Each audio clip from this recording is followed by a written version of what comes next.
तो दोस्तों आज मैं एक्सप्लेन करने वाला हूँ 2021 में आई एक हॉरर एंथोलॉजी मूवी को जिसका नाम है द डेविल्स टेल। इस मूवी के अंदर 6 डिफरेंट हॉरर कहानियां हैं जो कि उम्मीद करता हूँ कि आपको पसंद आएंगी। बाकी बातें वीडियो के एंड में करेंगे, तो चलिए अब बिना किसी देरी के चलते हैं सीधा वीडियो की तरफ।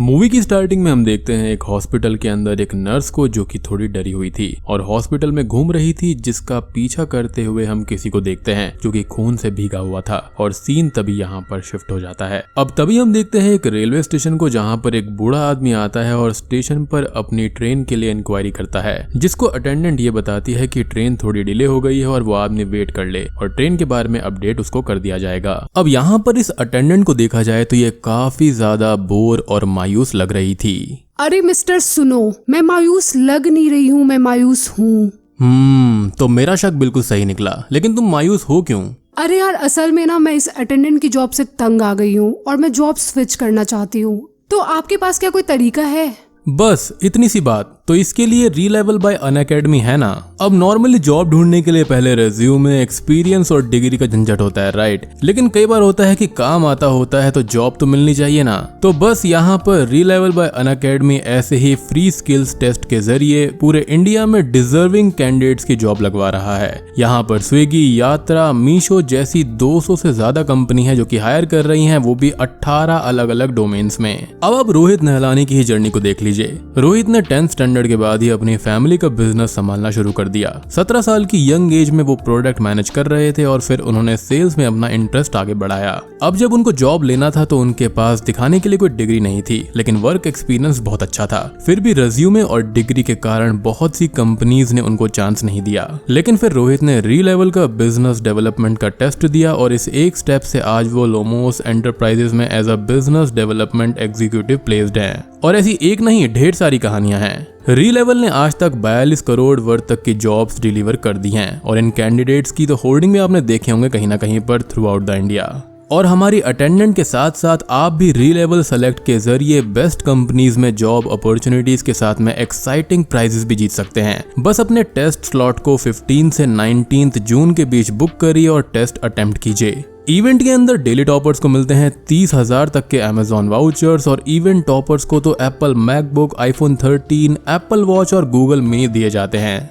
इनफैक्ट यहाँ पर sales, tech, HR, engineering, product management से लेकर हर तरह के टेस्ट और जॉब्स अवेलेबल हैं। और सबसे बढ़िया बात यह है कि ये टेस्ट बिल्कुल फ्री है। आप कितनी बार भी बुक करके टेस्ट अटेम्प्ट कर सकते हो। ये टेस्ट खुद ही प्लेसमेंट के लिए परफेक्ट प्रैक्टिस भी हैं। तो देख क्या रहे हो, लिंक डिस्क्रिप्शन में दिया हुआ है, अभी जाकर फ्री में साइन अप करो और मुझे कमेंट्स में बताना कि आपका कितना स्कोर आया। Now coming back to the movie. अब वो आदमी प्लेटफॉर्म पर बैठ जाता है, ट्रेन का वेट करता है और अपनी बाइबल पढ़ने लगता है। वो आदमी बाइबल पढ़ ही रहा था और उसके पास में तभी एक लेडी अपने बच्चे के साथ में बैठी हुई थी और वो बच्चा अपने काउ टॉय से खेल रहा होता है और वो आदमी उस टॉय को देखकर उस बच्चे से बात करने लगता है। वो आदमी ये बोलता है कि गायों का दूध निकाला जाता है और इनको खाया नहीं जाता, लेकिन कुछ लोग हैं जो कि उनको खाते भी हैं। खैर अब वो आदमी अपने पास्ट के बारे में सोचने लगता है, जहाँ पर उसके डैड उसको पहली बार एक काऊ को मारना सिखा रहे थे और खाने का बोल रहे थे, क्योंकि वहाँ पर बीफ खाने का चलन था। अब उस बच्चे की माँ उसको ले जाती है और वो आदमी वहीं पर बैठा रहता है। रात हो चुकी थी और ट्रेन की अनाउंसमेंट होती है कि वो थोड़ी और भी ज्यादा डिले हो गई है और वो आदमी खाने के लिए पास की ही वेंडिंग मशीन से बीफ लेने जाता है और उसको बीफ के पैकेट की जगह पर रॉ मीट दिखाई देता है, जिससे वो डर जाता है, लेकिन वहाँ पर वो पैकेट ही था।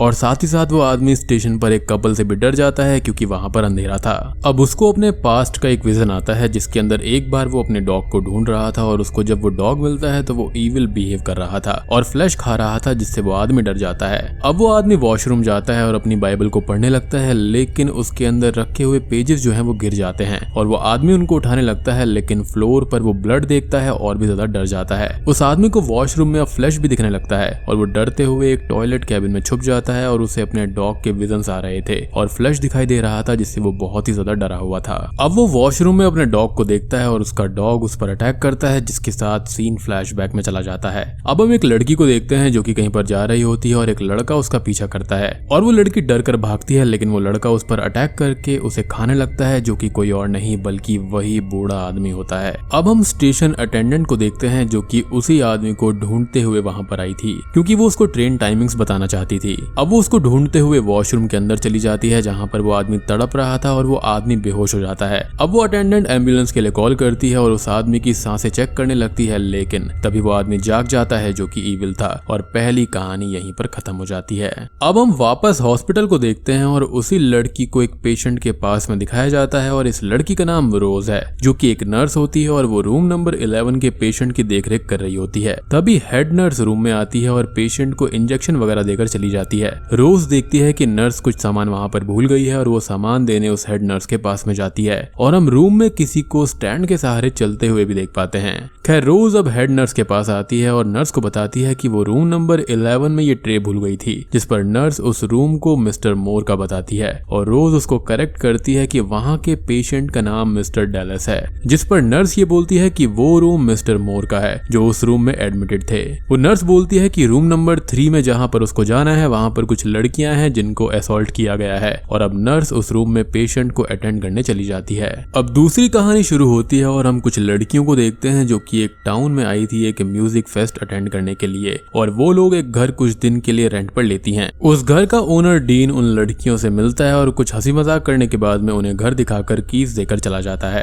अब वो लड़कियां घर में सामान रखने लगती हैं और एक लड़की फ्रिज देखती है तो उसके अंदर उसको एक कटा हुआ हाथ मिलता है और वो बाकी 2 लड़कियों को वो हाथ दिखाती है और कॉप्स को कॉल करने के लिए बोलती है, जिस पर बाकी 2 लड़कियां सजेस्ट करती हैं कि वो भी शांत रहें। फिलहाल वो अपना फेस्ट अटेंड करेंगी क्योंकि वो इतनी दूर से उसके लिए यहाँ पर आई हैं और जब वो यहाँ से जाने लगेंगी तब वो पुलिस को इन्फॉर्म कर देंगी एज उनके मोबाइल में अभी नेटवर्क भी नहीं था और वाईफाई भी नहीं है। अब वो लोग रात को फेस्ट अटेंड करती हैं और अगले दिन अपने कुछ मेल फ्रेंड्स को घर पर लेकर आती हैं और वो उनको उस हाथ को दिखाती हैं और वो लोग ये कंफर्म करते हैं कि ये हाथ एक आदमी का है। अब रात को वो सब लोग फिर से फेस्ट अटेंड करती हैं और अगले दिन घर आती हैं जहाँ पर घर पर उनको डीन मिलता है जो कि अपने फ्रेंड कार्ल के साथ ड्रिंक्स कर रहा था और वो लड़कियां घर के अंदर चली जाती हैं। अब वो लड़कियां ये डिसाइड करती हैं कि वो वहां से अभी नहीं जाएंगी क्योंकि रात हो चुकी है और वो अगले दिन वहां से निकलेंगी और एक लड़की डीन के ऊपर नजर रखेगी कहीं वो कुछ कर ना दे। वो लड़की अब ये देखती है कि डीन और कार्ल गायब हैं और फ्रिज के अंदर अब और भी ज्यादा कटे हुए हाथ हैं। अब वो अपने दोस्तों से ये कहती है कि उनको अभी यहाँ से निकलना होगा, लेकिन डीन उन तीनों को ही पकड़ लेता है और अब उनको जबरदस्ती घर में कैद कर देता है। डीन उनको खाने के लिए मीट देता है जिसे खाने पर एक लड़की वॉमिट करती है और डीन उसे वॉशरूम ले जाता है और वहां पर बंद कर देता है। दूसरी लड़की अब वॉशरूम का बहाना करती है और वहां से जाकर एक रूम के अंदर छुप जाती है और एक पेन लेकर इंतजार करने लगती है।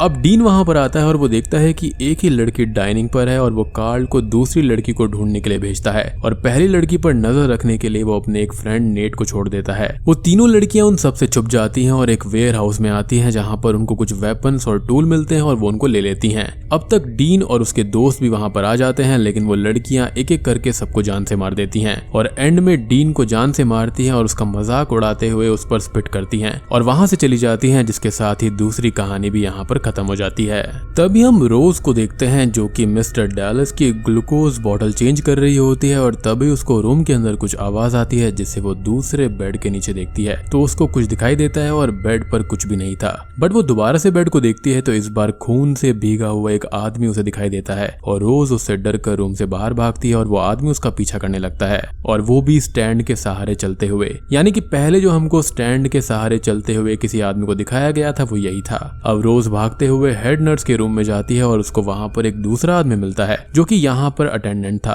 और रोज उसको बताती है कि उसने रूम के अंदर खून से भीगे हुए आदमी को देखा है। वो आदमी रोज को शांत कराता है और उसको बोलता है कि उसने नाइटमेयर देखा होगा, जिस पर रोज बोलती है कि वो जागी हुई थी और जो उसने देखा वो एकदम रियल था। वो आदमी बोलता है कि यहाँ पर ऐसी चीजें होती रहती हैं, लाइक यहाँ पर एक पेशेंट है जिसको ईटिंग डिसऑर्डर है और वो पागल हो गई है, जिसको पुलिस यहाँ पर लाई और उसने एक कहानी बताई जो कि पुलिस प्रूव भी नहीं कर सकती। जिसके बाद में अगली कहानी शुरू हो जाती है और हम देखते हैं सैरा नाम की एक लड़की को जो कि थोड़ी ओवरवेट होती है, जिससे कि वो खुद को काफी अगली समझती है और उसका कॉन्फिडेंस काफी लो होता है। हालांकि किसी के रूप रंग से कुछ भी फर्क नहीं पड़ता, लेकिन let me tell you one thing, अगर आप फैटी हो या फिर आपका वेट थोड़ा ज्यादा है तो इससे आपको प्रॉब्लम्स हो सकती हैं। So as a big brother, as a friend, जो भी आप समझते हो, तो मैं आपको एक चीज सजेस्ट करूंगा कि अगर आप फैट हो या फिर आपका वेट थोड़ा सा ज्यादा है तो फिर आप उस चीज को बुरा या फिर अगली मत समझना, आप उसको हेल्थ पॉइंट ऑफ व्यू से देखो, क्योंकि जो फैट सेल्स होते हैं ना वो काफी खतरनाक होते हैं, जिसकी वजह से आपको ढेर सारी बीमारियां हो सकती हैं। तो जितना जल्दी हो सके उसको रिड्यूस कर लीजिए। और ये खाली अच्छा दिखने के लिए नहीं है बल्कि आपकी हेल्थ के लिए है, आपके इंटरनल ऑर्गन्स के लिए भी है।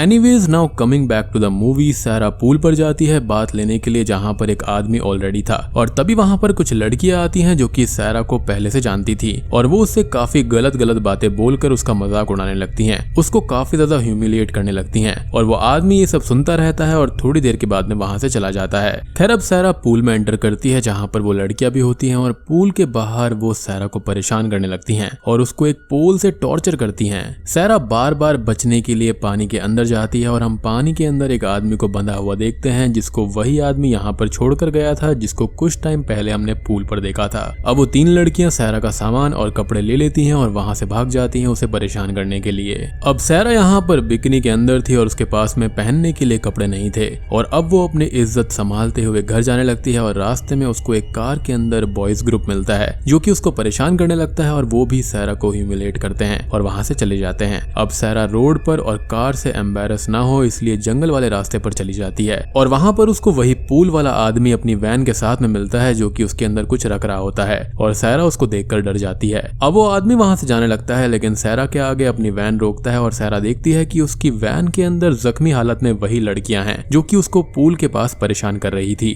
और ये देखकर सैरा और भी ज्यादा डर जाती है कि ये आदमी एक सीरियल किलर हो सकता है और सैरा के साथ भी वो कुछ गलत कर देगा। इवन सैरा इतनी ज्यादा डर जाती है कि वो वहीं पर सुसु कर देती है और वो आदमी सैरा के कपड़े और सामान कार से बाहर रख देता है और सैरा अपना सामान ले लेती है और उस आदमी को थैंक्स कहती है जो कि खाली एक हाथ हिलाने के रूप में था और वो आदमी रिटर्न वेव करता है और वहां से चला जाता है। साथ ही साथ वैन के अंदर बंद लड़की सैरा से हेल्प मांगती है लेकिन सैरा उसको इग्नोर करती है और एक नेगेटिव लुक दे देती है और कहानी यहीं पर खत्म हो जाती है, यानी कि जैसे को तैसा मिल गया। खैर अब कहानी वापस से उसी नर्स के पास में आती है जहाँ पर वो अटेंडेंट से ये पूछती है कि मिस्टर मोर आखिर हैं कौन। तो वो अटेंडेंट ये बताता है कि मिस्टर मोर यहाँ पर कई सालों पहले पेशेंट थे रूम नंबर 11 में जिनको जब यहाँ पर लाया गया था वो 80% जले हुए थे और दर्द में रात दिन कर्राया करते थे। कोई भी उनको अटेंड करने से डरता था क्योंकि जो भी उनके पास में जाता था वो उसको पकड़ लेते थे और उससे अपने दर्द से आजाद करने की गुहार लगाते रहते। कई दिन बीत गए, मिस्टर मोर की हालत खराब होती गई और एक दिन उनके रूम का बजर रिंग हुआ।